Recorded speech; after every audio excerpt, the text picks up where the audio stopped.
In this section, we will explain how to set up a work zone at an urban intersection. First, open the Signal Intersection Road Network under Motorized Intersection in the Example folder. Click the work zone in the menu bar. Hold down the right mouse button and drag on the link to create a work zone.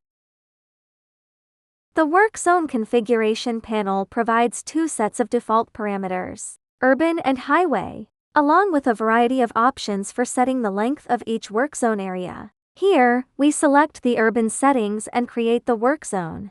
The length of the work zone can be adjusted by dragging. Users can set the start and end times of the work zone. Work zones with a non-zero start time will be displayed transparently. Let's start the simulation. Before the work zone takes effect, it has no impact on vehicle driving. After it takes effect, the simulated vehicles will avoid the work zone in advance.